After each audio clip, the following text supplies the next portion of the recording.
बिस्मिल्लाहिर्रहमानिर्रहीम। अस्सलाम वालेकुम नाज़रीन, आप देख रहे हैं द लास्ट स्टार। मैं हूं यासिर रशीद और टेलीफोन लाइन पर हमें ज्वाइन करेंगे सीनियर तजज़ियाकार राना मोहम्मद अजीम साहब। नाज़रीन, पाकिस्तान का मंजरनामा ये है कि सियासी मंजरनामे के ऊपर बादल गहरे होते जा रहे हैं, जबकि ज़मीनी हक़ाइक़ पाकिस्तान के ये हैं कि पाकिस्तान इस वक्त तबाही के दहाने पर पहुँच चुका है। सैलाब ज़दगान की इमदाद के लिए लोगों की कमी का सामना है और दूसरी सूरत हाल ये है कि सैलाब ज़दगान इस वक्त जो मुख्तलिफ़ इलाकों में फंसे हुए हैं उनको रेस्क्यू और रिलीफ करने के लिए भी इमदादी सरगर्मियाँ कई इलाकों में जारी नहीं है। कई लोग अपनी मदद आपके तहत रेस्क्यू सरगर्मियों में मसरूफ़ हैं, फलाही तंजीमें मसरूफ़ हैं, PDMA, NDMA और मुख्तलिफ सूबाई हुकूमतें इमदाद के लिए ऑपरेशन कर रही हैं। लेकिन इस वक्त अगर ज़मीनी हक़ाइक़ देखें तो 30% इमदादी ऑपरेशन जारी है और 70% अभी भी मुतासरीन ऐसे हैं जो खुले आसमान तले बेयारो मददगार बैठे हैं और वो मुंतज़िर हैं कि इमदादी जो टीम्स हैं वो उन तक भी पहुँचें और वहाँ भी इमदाद का कुछ सामान हो सके। पाकिस्तान के सियासी, मुआशी और इस वक्त जो हिजानी कैफियत है ज़िंदगी को लेकर, इस पर नज़र डालेंगे। राना साहब की तरफ बढ़ते हैं। राना साहब, सबसे पहले सियासी मंजरनामे पे बात करने से क्या समझते हैं कि इस वक्त सबसे बड़ा मसला क्या है? क्या सैलाब सबसे बड़ा मसला है या सियासत है? बिस्मिल्लाहिर्रहमानिर्रहीम। अस्सलातु वस्सलामु अलैका या सय्यदी या रसूल अल्लाह, अस्सलातु वस्सलामु अलैका या सय्यदी या हबीबल्लाह। देखें यार सर, इस वक्त एक ही मसला है, वो है सैलाब। आज आप देखें कि पाकिस्तान के बेशतर इलाके सैलाब में डूब चुके हैं। लोग बेसरो सामानी के आलम में बैठे हैं, लोग खुले आसमान के नीचे शदीद बारिश पे बैठे हैं। कनकोट में फहमीदा 9-7 साल फहमीदा भूख से मर गई। वो बारिश से नहीं मरी, वो सैलाब के पानी से नहीं मरी, वो भूख से मर गई। और अगर इस वक्त हमें कहना चाहिए, अगर इस वक्त कोई इस बारिश में, इस तूफान में काम कर रहा है तो वो अफवाज पाकिस्तान है। अगर कोई हर जगह पहुंच रहा है तो हमें मानना चाहिए वो अफवाज पाकिस्तान है।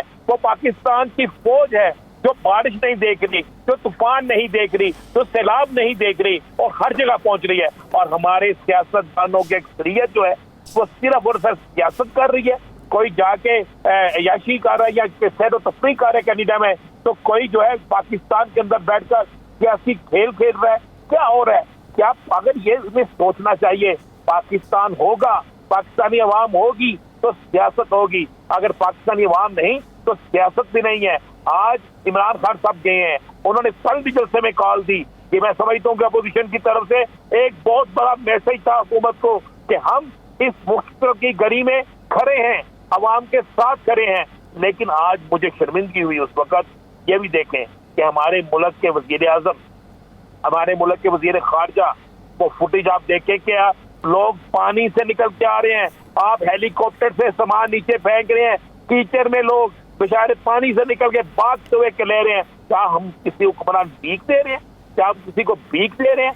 आप उसको, ये उसका हक बनता था और आपका फर्ज बनता था। क्यों नहीं और ये इमदाद वहां आसानी से पहुंची? फिर क्यों ऐसा आपने फोटो सेशन करवाया? क्यों टीवी पे फोटो सेशन भेजा? क्यों मीडिया पे फोटो सेशन भेजा कि आप, ताकि आप लोगों को बता सके कि ये हम तस्लीक की है? ऐसा नहीं होता, हुक्मरानों का फर्ज होता है। मत भूलें, हज़रत उमर फारूक रज़ी अल्लाह तआला अन्हु के दौर में क्या था कि अगर एक बकरी भी भूखी मर गई, अगर एक को कोई तकलीफ हो गई तो उसके जिम्मेदार कौन होगा? हुक्मरान होगा। तो अब फहमीदा का पर्चा किस पे दर्ज था? फहमीदा की मौत जो भूख से हुई है, मैं फिर कह रहा हूँ पानी में डूबने से नहीं हुई, भूख से हुई है, उसके कत्ल का जिम्मेदार कौन है? उसका मुकदमा किस पर होगा? अब मैं समझता हूँ कि तमाम सियासी जमातों को, सियासी इख्तिलाफात को एक साइड पे रखकर इस वक्त सिर्फ एक एजेंडा होना चाहिए और वो एजेंडा होना चाहिए सैलाब ज़दगान की मदद करना। वो एजेंडा होना चाहिए कि डूबे हुओं को बचाना। वो होना चाहिए एजेंडा, ये होना चाहिए कि भूखे को खाना बचाना, पानी में डूबे हुए को बाहर निकालना, बेसरो सामानी के आलम में बैठे हुए को छत मुहैया करना। और ये होना चाहिए। हुक्मरानों की ये जो कोठियां बनी हुई है ना, 20-20 एकड़ पे, 10-10 एकड़ पे, खत्म करें, यहाँ पे लाके उन्हें उठाएं। आप हुक्मरान बाहर बैठे एक कमरे में सो सकते हैं, इनको क्यों नहीं करते? अब ये वक्त है यार सर, अब सियासत का वक्त नहीं है। अगर अगर अब भी सियासत किसी ने की और अब भी अगर किसी ने जानबूझ के सियासत की तो ज़हन में रखिएगा, ये बहुत बड़ा एक हिस्सा है, बहुत बड़ा तूफान जो आया है। क़यामत किसको हम कहते हैं? ये क़यामत की निशानियां हैं। ये भी तो क़यामत से कम नहीं कि आप देखें कि उधर कागान में क्या हुआ, कलाम बहरीन में क्या हुआ, चार सद्दा में क्या हो रहा है, तो शहरा में क्या हो रहा है। आप देखें कि वहां पे कोयटा के अंदर देखें क्या हो रहा है, पूरा बलोचिस्तान कहाँ चला गया, सिंध के अंदर देखें क्या हो रहा है। पंजाब, सिंध, बलोचिस्तान, KP के कोई एक सूबा बचा? कोई एक मुझे बताए जहां से बचाओ। अभी सुन रहा था कि 4 लाख क्यूसिक पानी जो है नौशहरा से या चारचदा से गुजरेगा, तो क्या वो बचेगा? मुमकिन नहीं है। तो लोग कहां जाएंगे? राणा साहब, आप बयानात भी सुनते होंगे ऐसे आफतज़दा मौकों के ऊपर कि हमारे हुक्मरान ये ऐलानात कर देते हैं कि मुखय्यर हजरात या साहिब सरवत लोगों से हम अपील करते हैं कि ऐसे लोगों की मदद की जाए। ये हुक्मरान अपने तय क्यों नहीं आगाज करते, खुद को मिसाल क्यों नहीं बनाते? जब इलेक्शंस हो, जब आपने सीटों की बंदरबांट करनी हो, तब 50-50 करोड़ रुपए में भी बंदरबांट हो जाती है, लेकिन जब ऐसे अफराद की मदद करनी हो तब सिर्फ दूसरों के लिए पैगाम बचता है। गरीब है ना, इनको तो चाहिए। मुझे बताएं, ये हुक्मरान बेचारे बड़े गरीब हैं। ये चना की दुकान पे, ये हुक्मरान क्या सियासतदान मैं कहूंगा, सारे सियासतदान गरीब हैं। ये चने की दुकान चलाते हैं, इनकी परचून की दुकानें हैं, इसलिए ये अपने पास से नहीं कर सकते, मुहैयर हजरात से करते हैं। कहा गया जी ताने असम्बली या वज़रा ने अपनी एक एक सैलरी दे दी। भाई इनकी अपनी सैलरी दी, ये मजदूरी करते थे। ये कहते हैं कि जनाब हमने 1-1 करोड़ रुपया दिया है। ये कहते हैं हमने 5-5 करोड़ रुपया दिया है। 20-20 करोड़ रुपया इलेक्शन पे लगाते हैं। एक MNA की खरीदारी के लिए 30-30 करोड़ खर्च होता है। तो क्या अल्लाह की रजा के लिए और अपनी कौम को बचाने के लिए ये पैसा नहीं आ सकता? आज मैं देख रहा हूँ फ्लाई तंजीमें, ओवरसीज पाकिस्तानी, बाकी लोग जो हैं अपनी मदद आपके तहत काम कर रहे हैं। मुझे खुशी हुई देखकर कि देखे, मैं फिर कहूंगा कि अगर अपोजिशन से इमरान खान निकलता है, वो कहता है लोगों को ओवरसीज को आओ यार इसकी मदद करो, हमें कोई क्रेडिट नहीं चाहिए, अपनी कौम को बचाओ, तो हुक्मरानो आप भी निकलो, आपको भी चाहिए, सियासत छोड़ दो। आज ये फैसला कर ले सारे बैठ के कि जनाब सियासत जरूर करेंगे, लेकिन इसके बाद ये जो सैलाब है ये गुजर जाए, उसके बाद सियासत करेंगे, एक दूसरे पे FIR भी देंगे, एक दूसरे को गिरफ्तार भी करेंगे, एक दूसरे के खिलाफ इंतकामी कार्रवाइयां भी करेंगे, एक मुल्क के पॉपुलर लीडर को दहशतगर्द भी बनाएंगे, सब कुछ करेंगे, उसके बाद कीजिएगा। मगर सबसे पहले इस मुल्क को बचाएं, इस कौम को बचाएं। या सर जो हालात पैदा हो रहे हैं, आप क्या समझते हैं आपकी ज़राअत बची, आपकी कपास बची, आपके फल बचे? राणा साहब, ये 2-4 दिनों या हफ्तों या महीनों का रोना तो है नहीं, ये कम से कम 2 साल लग जाएंगे बहाली का काम मुकम्मल होने में, क्योंकि जिनकी छतें बह गई हैं, जिनके घर बह गए, जिनके माल असबाब बह गए, बच्चे बह गए, मवेशी बह गए, उनका तो जख्म पूरा भरते भरते तकरीबन 2 साल का अरसा तो लग जाएगा। 2 साल इनके जख्म पूरी जिंदगी नहीं भरेंगे। मैंने एक फुटेज देखी और मैं खुदा की कसम में जो देख के मेरी आंखों में आंसू आ गए।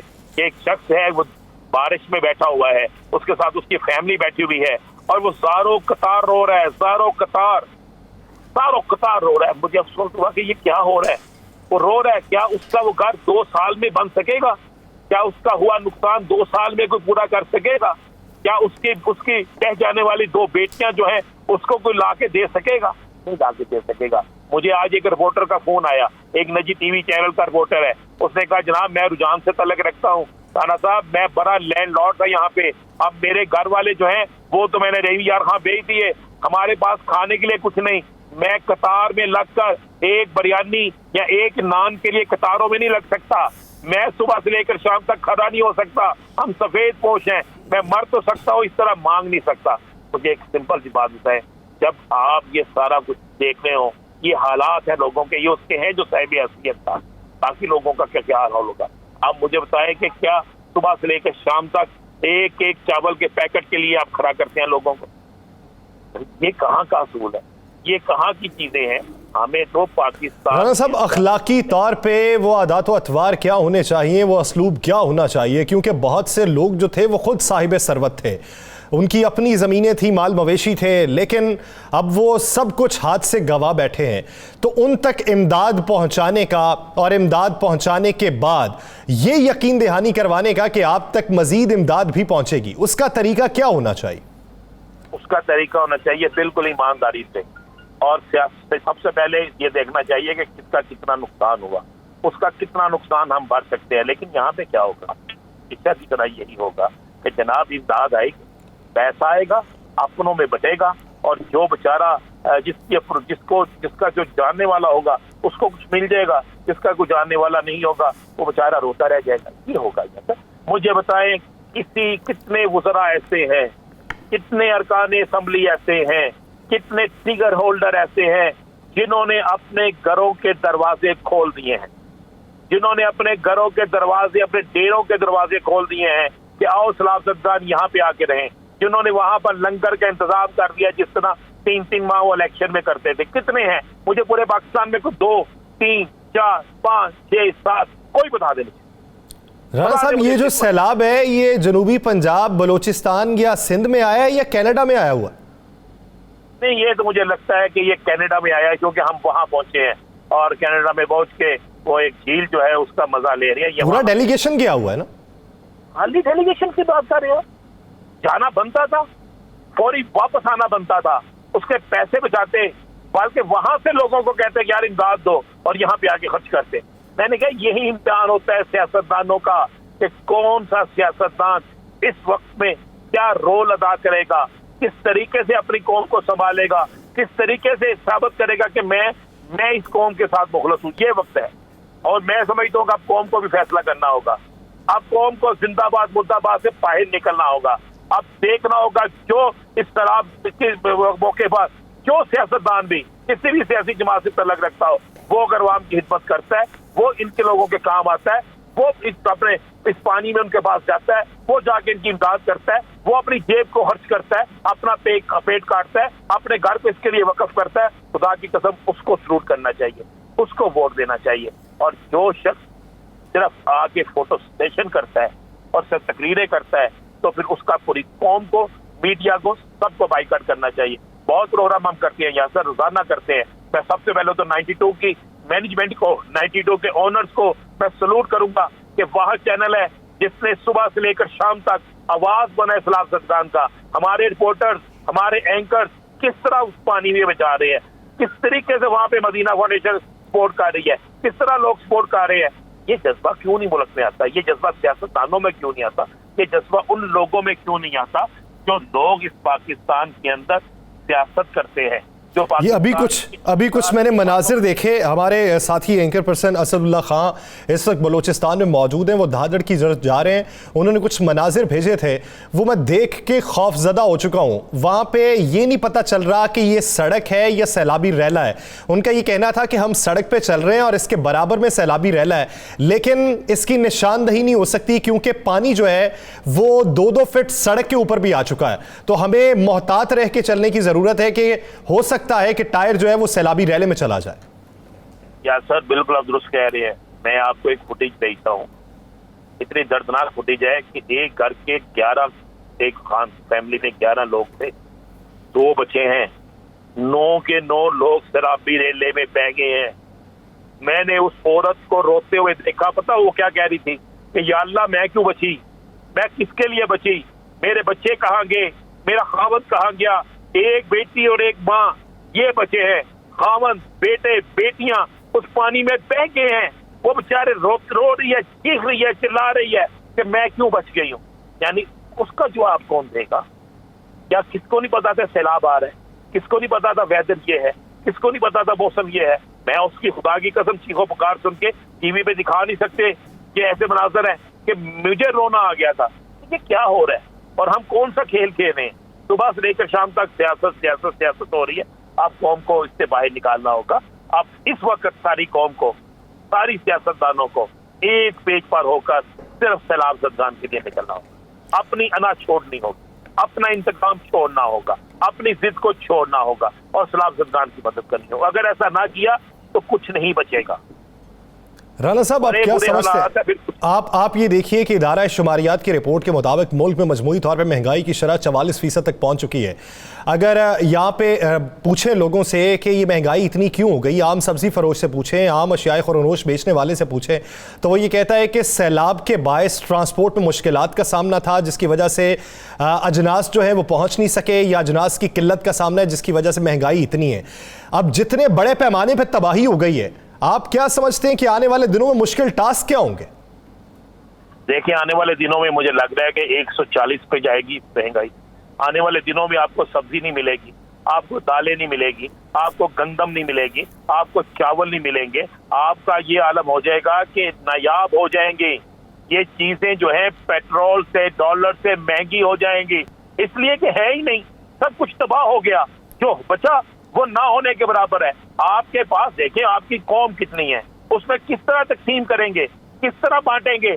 जब आप एक चीज खरीद के लाएंगे 100 रुपए की और उसके बाद उसे बेचेंगे 150 में, तो मेरे पास तो पैसे नहीं है 150 में खरीदने की, मैं क्या करूंगा? और ऊपर से माजरत से हमारे मुल्क का एक माफिया, हाजी साहब माफिया जिसे मैं कहता हूँ ना, वो माफिया जो बड़ा मोजिस बनता है। आपको पता है 4000 का खैमा 12,000 में हो गया है, 8,000 वाला खैमा 16,000 में हो गया है।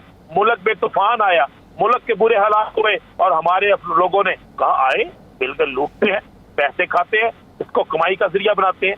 ये तो हमारा आलम है। फिर अजाब ना आए तो क्या आए, फिर हम पे आफत ना आए तो क्या आए? ये सोचिए ये क्या हालात हो चुके हैं। राणा साहब, आप क्या समझते हैं कि इस पूरे रिहैबिलिटेशन के अरसे के दौरान पाकिस्तानी आवाम कहाँ पे खड़े आपको दिखाई देते हैं? क्योंकि हमें इत्तलात तो ये भी हैं कि कुछ लोग ये कहते हैं कि हमसे पैसा ले जाएं, वहाँ पे जाके मदद करें, कोई भी नामालूम शख्स हो हम पैसा देने को तैयार हैं। कुछ लोग बजाते खुद जाना चाहते हैं, तो ऐसे लोगों को इनकरेज करने के लिए क्या पैगाम देंगे? देखें, बेइंतहा लोग जो है पहुंचे हैं, खुद जा रहे हैं। और मैं आपको बता दूं, मैं भी पीर के रोज बाकायदा खुद जाऊंगा, मैं पूरी टीम को लेकर जाऊंगा। हम अपनी तनख्वाह में से देंगे, हम अपने काम में से देंगे, हमारे पास जो घरों में पड़ा है, मैंने अपनी फैमिली को, अपने दोस्तों से कहा है, वो सारे देंगे। और हम पैसे देने के बाद बाकायदा वहां जाएंगे, सामान लेकर जाएंगे, पैसे लेकर जाएंगे, लोगों को देंगे। और जो अपने तौर पे जा रहे हैं उनको सलूट है, जाना चाहिए। इंतजार ना करें कि हमने किस रिलीफ फंड में पैसे देने हैं, बल्कि निकल के अपने हाथ से देकर आए, अपने हाथ से जाकर सामान देकर आए। और ये एक जज्बा होगा, इससे आपको नजर आएगा कि हालात क्या थे और हमें क्या करना चाहिए। राणा साहब, एक आखिरी सवाल ब्रेक पे जाने से पहले, क्या आप समझते हैं कि अब भी अकल आएगी हमारे हुक्मरानों को डैम बनाने की? देखें, ये तो एक सवालिया निशान है। मुझे एक बात बताएं, आज कालाबाग डैम बना होता या आज कालाबाग डैम के साथ दूसरे डैम बने होते तो क्या हमें इस आफत से गुजरना पड़ता? आप गौर करें, ज्यादा तूफान, ज्यादा नुकसान कहाँ पे हुआ? जो मुखालफत करते थे, अब तो उन्हें होश के नाखून लेने चाहिए। अब तो उन्हें सोचना चाहिए कि डैम पाकिस्तान के लिए हैं, उनके लिए हैं। डैम होते ये तबाही ना होती, ये पानी हमारे लिए रहमत ना होता, रहमत होता। ये पानी हमारे लिए फायदे भी होता जो आज नुकसान में है। अब तो ये फैसला करना चाहिए ना। लेकिन अब ये फैसला करना चाहिए, और जो इस वक्त हुक्मरान हैं, मसनद इक़्तिदार पे बैठे हुए हैं, उनको फैसला कर लेना चाहिए कि अगर मुस्तकबिल में इस तरह की आफत से बचना है तो अभी मुत्तहिद होना होगा। बसूरत दीगर इतने सालों में और इतनी दहाइयों में हम ऐसे नुकसानात बर्दाश्त करते आए हैं, हमें मज़ीद भी बर्दाश्त करना पड़ेंगे। ये तो चले जाएंगे, चेहरे तब्दील हो जाएंगे, लेकिन अवाम यूं ही भुगतते रहेंगे। नाज़रीन, एक ब्रेक लेनी है, ब्रेक के बाद वापस आएंगे तो सियासी मंजरनामे भी बात करेंगे। कहीं नहीं जाएगा, स्टे विद अस।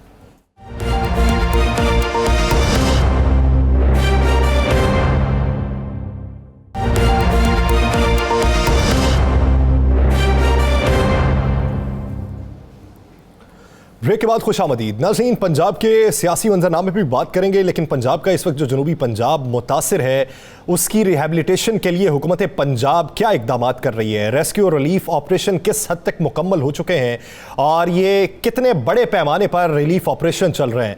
पंजाब हुकूमत ने मुतासिरा ख़ानदानों के लिए क्या इकदाम किए हैं और क्या ऐलानात किए हैं, और इस तरह की आफत से मुस्तकबिल में बचने के लिए क्या प्लानिंग हो रही है? इसी बारे में बात करेंगे। हमें ज्वाइन किया है सूबाई वज़ीर तवानाई पंजाब अख्तर मलिक साहब ने। मलिक साहब, बहुत मशकूर हैं आपके वक्त के। मलिक साहब, सियासी मंजरनामे में मैं ज़रूर बात करूंगा, लेकिन इस वक्त जो ज़मीनी हकायक हैं, हमारी जो फ़ज़ा है वो साजगार दिखाई नहीं देती। पूरा जनूबी पंजाब इस वक्त डूबा हुआ है। वहाँ पे 1122 का अमला जो है वो बड़े पैमाने पर इमदादी कार्रवाइयों में भी मसरूफ़ है। आप क्या समझते हैं कि पंजाब का किस हद तक नुकसान हुआ है?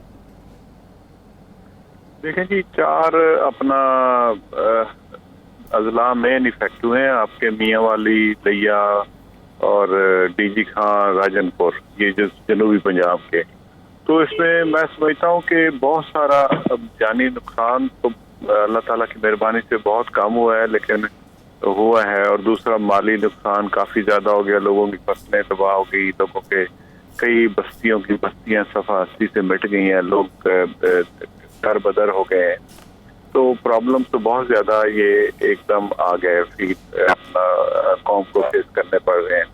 तो इसमें जो पंजाब हुकूमत है वो पहले दिन से ही वज़ीर आला पंजाब ने वहाँ का दौरा भी किया था, वहाँ के पार्लियामेंटेरियन भी ऑन बोर्ड हैं, वहाँ पे एक कमेटी भी बना दी है मोहसिन लगारी साहब की सरबराही में। वो दिन रात वहीं पे मौजूद है। और बाकी महकमे भी हमारे कल परसों के चीफ सेक्रेटरी साहब भी अपनी पूरी टीम के साथ पहुंचे हुए हैं। मेरा हेल्थ डिपार्टमेंट भी 200 के करीब हमारे कैंप लगे हुए हैं।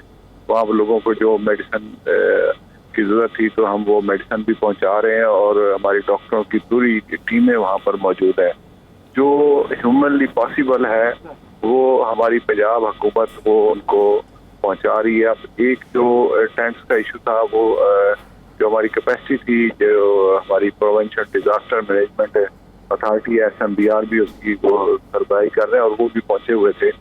हम टेंट्स भी दे रहे हैं, कपड़े भी पहुंचा रहे हैं और जो मुखैर हजरात हैं वो भी इस पे बढ़ चढ़ कर हिस्सा ले रहे हैं। आज भी हमने कोई काफी सारा सामान भिजवाया है, मजीद भी वहाँ पर जरूरत है और जो ह्यूमनली पॉसिबल है इंशाल्लाह कोशिश। मलिक साहब मैंने देखा कि आप खुद भी वहाँ पे गए और काफी दिनों से आप वहाँ पे हैं और आपकी पूरी महकमे हेल्थ की टीम भी लगी हुई है। आपको मैंने पानी में भी जाते देखा है। तो क्या इस वक्त सियासत की बजाय हिदमत का नहीं है? क्या तमाम सियासी जमातों को इख्तिलाफात खत्म करके सिर्फ इस वक्त हिदमत नहीं करनी चाहिए? बिल्कुल आपकी बात से मैं इत्तफाक करता हूँ कि सियासी इख्तिलाफात भूल कर जो लोग हमारे हिदमत रहे हैं हमें हेल्प के लिए वहाँ पहुँचना चाहिए और जो जितना कर सकता है उसके लिए वो करना चाहिए। ये हमारे पाकिस्तानी भाई हैं, हमारे पंजाब के भाई हैं, जनूबी पंजाब के, और उसकी ज्यादातर खिता वही है जो सोशो इकोनॉमिकल इनकी कंडीशन पुअर होती है और बेचारे इफेक्ट भी वही होते हैं। तो मैं समझता हूँ कि इस मौके पर सबको जो है ना वो अपना हिस्सा मिलाना चाहिए, तमाम पॉलिटिकल पार्टी को भी, मुखिया हजरात को भी और तमाम पाकिस्तानियों को भी। चीजें पहले से बेहतर हो रही हैं, मजीद वहाँ पर काम करने की अशद जरूरत है।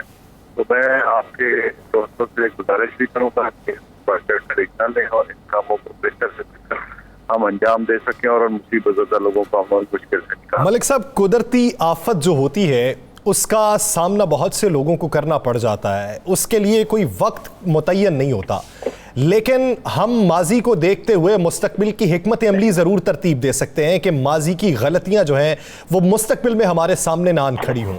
क्या समझते हैं कि हमने क्या सीखा आज तक? 2010 में भी सैलाब आया, फिर हर साल तकरीबन छोटे छोटे पैमाने पे सैलाब आते हैं और अब एक बड़े सैलाब का हमें सामना करना पड़ रहा है।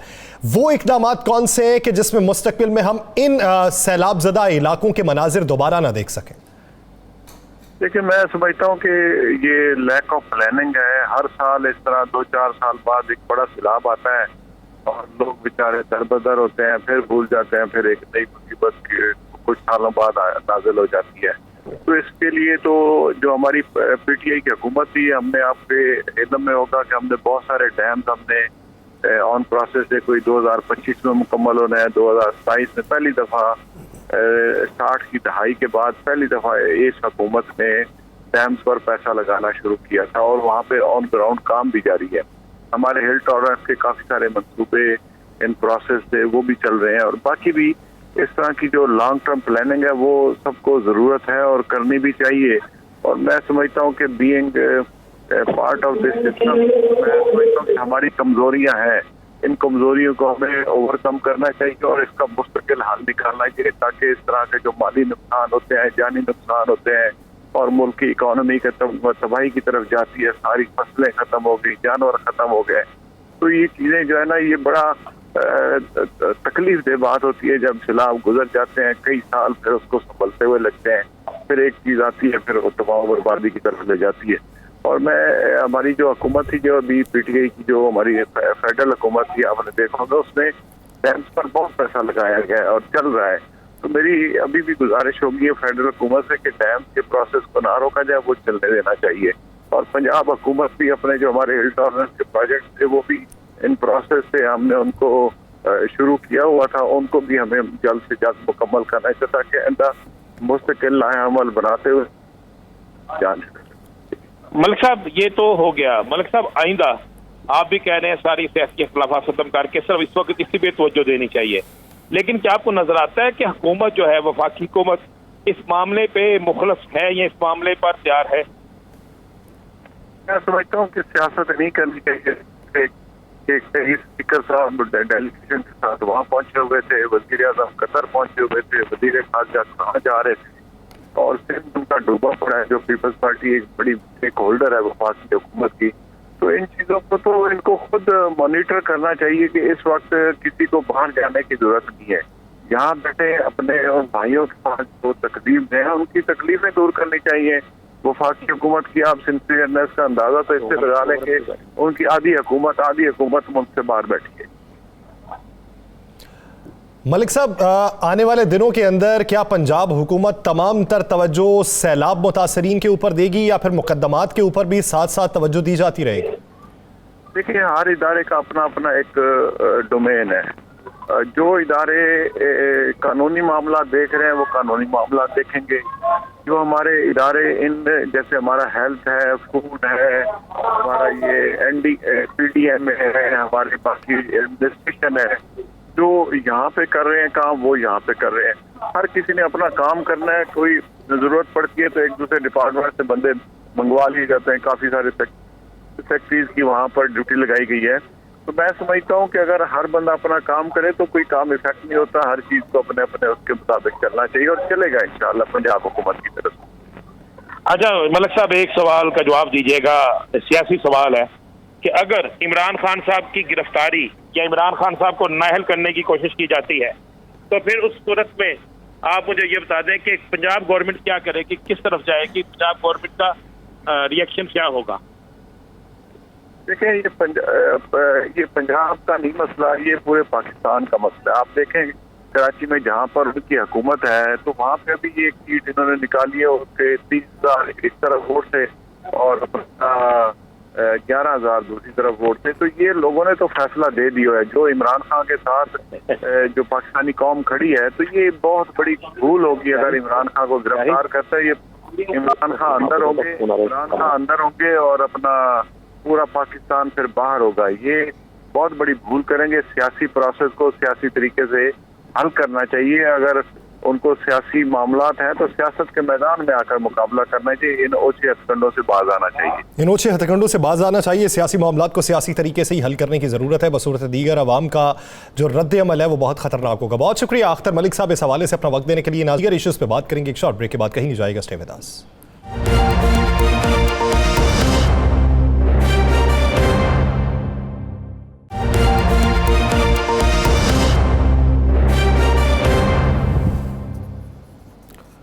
ब्रेक के बाद खुश आमदीद नाज़रीन। ब्रेक से पहले जिस तरह हमने पंजाब की सूरत हाल पे बात की, पंजाब में इस वक्त ज़मीनी हक़ाइक़ क्या हैं, अख्तर मलिक साहब ने वो हमें तफसीलन बताए और जिस जगह पे पंजाब हुकूमत इस वक्त सरगर्म अमल है वो भी बताया।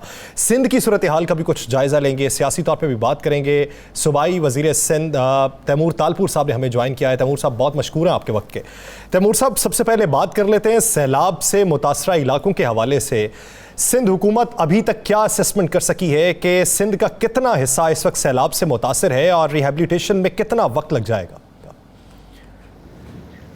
बिस्मिल्लाहिर्रहमानिर्रहीम, बहुत बहुत शुक्रिया। मैं समझता हूं कि जो हालात हैं वो आपके सामने हैं और हर दिन नई मुश्किलात का सामना, नई प्रॉब्लम्स को हम फेस कर रहे हैं।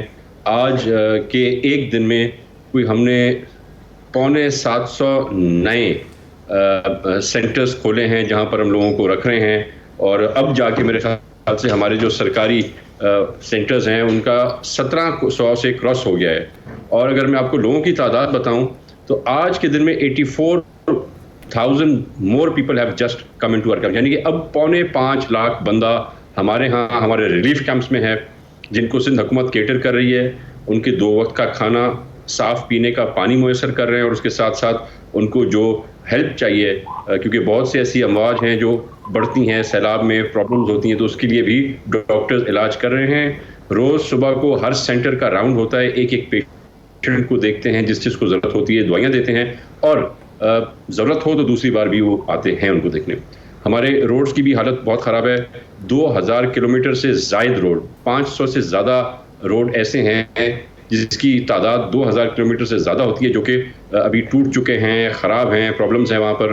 554 हमारी ब्रिजेस जो हैं उनमें इश्यूज़ चल रहे हैं। तो बेसिकली हमारा जो भी मकसद है और अशद ज़रूरत हमें जो है वो टेंटों की है, टेंट्स की प्रोडक्शन भी हो रही है, बनवा भी रहे हैं। 85,000 टेंट्स तो हम 2 दिन पहले तक डिस्ट्रीब्यूट कर चुके थे। कोई 10 लाख टेंट्स की हमें अशद ज़रूरत है। तो इंशाल्लाह ताला हमारे दोस्त ममालिक भी कंट्रीब्यूट कर रहे हैं, हमारे जो फाउंडेशंस हैं, एदी हो गया, सलानी ट्रस्ट हो गया, ऐसे दोस्त भी हमारे साथ हाथ मिला रहे हैं। और मैं समझता हूँ ये ऐसा वक्त है जब सारी लोगों को, सियासतदानों को बिलखुसूस सियासत को भूल जाना चाहिए। अगर उनके दिल में थोड़ी भी ह्यूमैनिटी है, अगर किसी को थोड़ी भी शर्म हया आती है, तो मेरे ख्याल से इस वक्त पे हमें जलसे और जुलूसों को और कप्तान के नारों को भूलकर एक साथ इकट्ठा होकर इन प्रॉब्लम्स को फेस करना है। क्योंकि मैं आपको बताता चलूं, मैं प्रेसिडेंट आसिफ अली जरदारी की तरफ से पहले भी जो है, जो 2010-11 में फ्लड्स है, मैं रेन मॉनिटरिंग का इंचार्ज था, मैं काम कर रहा था। पर जो मैंने इस साल इस स्पेल में जो मैंने तबाही और जो मैंने बर्बादी देखी है, तो वो एक अलग ही मिसाल है। अच्छा भैया, आपने बड़ी अच्छी बात की कि इस वक्त पूरी कौम को एक होना चाहिए, तो क्या हुकूमत को नहीं चाहिए कि फौरी तौर पर ऑल पार्टी कॉन्फ्रेंस बुलाएं और अपोजिशन को भी इस पे दावत दें कि आए, इस सैलाब के मौके पर हम सब एक हो जाएं?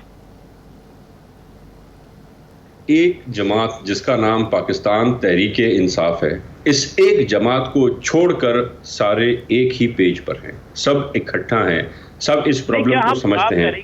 मेरी बात, तहरीक इंसाफ को भी हम क्यों नहीं इस पे बुलाते? जब हम इस मुल्क की बात हो रही है तो फिर इस पे सियासत क्या, फिर तो सबको बुलाना चाहिए ना।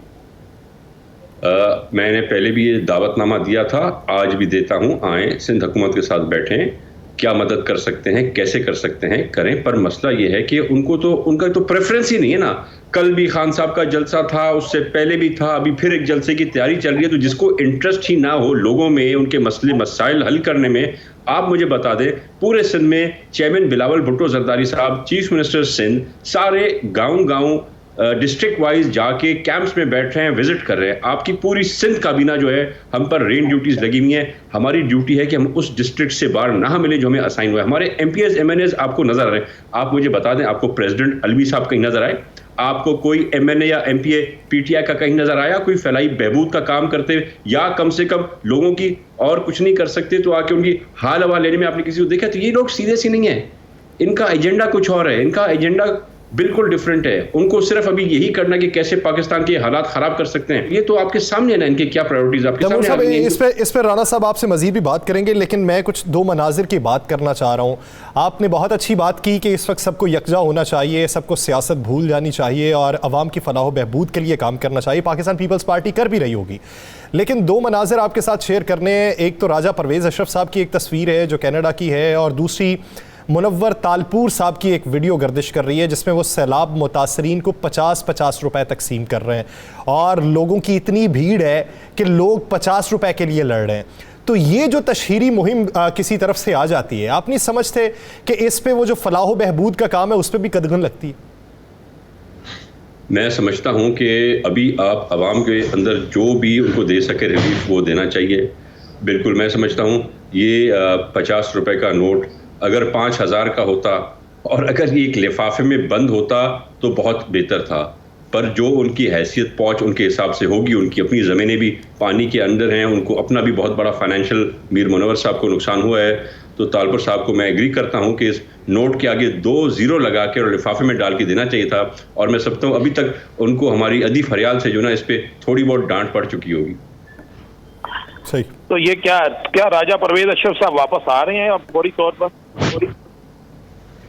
जी I am not sure Rana साहब, मुझे ना तो उनका पता है वो किधर हैं, वो कहाँ हैं। मुझे ये पता है कि सिंध हुकूमत पूरी एक साथ है, चेयरमैन बिलावल हमारे साथ गांव-गांव चल रहा है, चीफ मिनिस्टर सिंध हमारे साथ है, हमारा हर एमपीए एमएनए आज ग्राउंड में मौजूद है।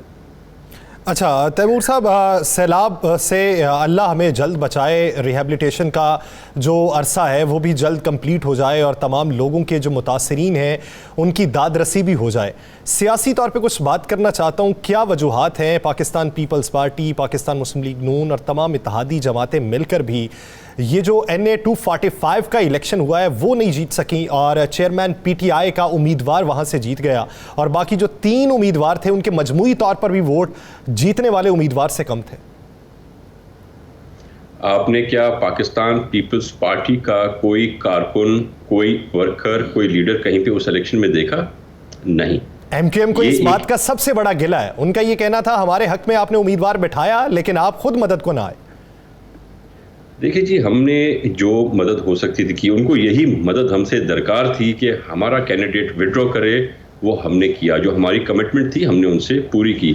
जहाँ तक बात है उस सीट की, तो आपको ये बात मद्देनज़र रखनी चाहिए कि ये सीट पीटीआई की थी। यहाँ का जो एमपीए, यहाँ से पहले जो एमएनए इलेक्ट हुआ था मरहूम, उसकी बहुत कॉन्टैक्ट थे, बहुत दिली मेरे ख्याल से करीबियाँ थी जो वहाँ के लोग हैं उनके साथ, और ये अंडरस्टूड बात थी। ये सदर जरदारी साहब को भी इसका इल्म था कि वहाँ के लोग, क्योंकि ताज़ी एक एमएनए की डेथ हुई है, तो उससे एलिजेंस अपनी एक दम से नहीं तोड़ेंगे। तो this was a seat that was there, ये पीटीआई की सीट थी और इसे फिर से पीटीआई के पास ही आना था। मैं तो नहीं समझता ये कोई सरप्राइज था, और मैं नहीं समझता कि मेरे एमक्यूएम के भाई भी इसको कोई सरप्राइज समझते। अनवर साहब, जो एमएनए साहब को तो अल्लाह उनको जन्नत पहला मकाम अता फरमाए, वो तो पीटीआई के मुखालफत में चले गए थे, वो तो बागी ग्रुप में चले गए थे। तो फिर हमदर्दी तो उन लोग उसके पीटीआई के साथ नहीं, उनके दो लोगों की होनी चाहिए। नहीं, मैं समझता हूँ कि वो पहले पीटीआई से दूर गए थे, फिर पीटीआई के करीब गए, फिर छोड़ दिया, फिर इमरान खान साहब से मिलने गए, अपनी वाइफ को भी साथ लेके गए, फिर नाराज हुए। तो इनकी दूरियां करीबियां चलती रहीं, पर वो क्योंकि एक पीटीआई के ही टिकट से इलेक्ट हुए थे और उनकी जब वफात हुई तब भी वो पीटीआई के ही टिकट से जीते हुए। तो मैं समझता हूँ वो जो था एक सेंस प्रिवेल होता है ह्यूमैनिटी का, वो यहाँ पर प्रिवेल हुआ। ठीक है, मैं इस बात को कह सकते हैं, एक सवाल है जी राणा साहब, आप कीजिएगा। फिर हम ये समझ सकते हैं कि जो पीटीआई की सीटें मौजूद हैं वहां पर सिंध के अंदर या कराची में, वो आइंदा आने वाले इलेक्शन में भी पीटीआई की रहेंगी? मेरा भी यही सवाल है। और मुझे आपका सवाल बड़ा मजेदार लगा है, क्योंकि मैं समझता हूं आप जरा गिन के बताएं कि इनके एमपीएस कितने हैं और इनके एमएनएस कितने हैं, पहली बात। दूसरी बात, इनके जो एमपीएस हैं उनमें से इनके 3 एमपीएस ऑलरेडी पीटीआई को अलविदा कह के, खुदा हाफिज कह के पाकिस्तान पीपल्स पार्टी ज्वाइन कर चुके हैं। इनके वो 3 एमपीएस आप जानते हैं, शहरियार साहब, अबरो साहब, सच्चल साहब, और इनके 2 और एमपीएस हैं जो इंशाल्लाह फ्लड्स जब ये खाली हो जाएंगे तो वो भी आके पाकिस्तान पीपल्स पार्टी ज्वाइन करने का अनाउंसमेंट करेंगे। तो जब ये हालात मैं आपको बताऊंगा कि कैसे हैं और किधर हैं, तो बड़ा एक डिफरेंट पिक्चर है। इनके कुछ जो एमएनएस हैं चंद, वो भी हमसे राब्ते में हैं, पर हम भी जल्दबाजी नहीं कर रहे, हम भी वेट एंड वॉच सियासत देख रहे हैं। तो I don't see any future for them, at least not in Sindh anywhere. यानी ज़िमनी इलेक्शन के जो नताइज हैं वो बल्दियाती इंतखाबात या जनरल इलेक्शन में नहीं होंगे, वो इससे अक्सर मुख्तलिफ होंगे। बहुत शुक्रिया तैमूर तालपुर साहब, इस हवाले से अपना वक्त देने के लिए। द लास्ट आवर का वक्त खत्म हुआ चाहता है मुझे और राना अजीम साहब को दीजिए इजाज़त। अपना बहुत सा ख्याल रखिएगा, अल्लाह ने के बाद।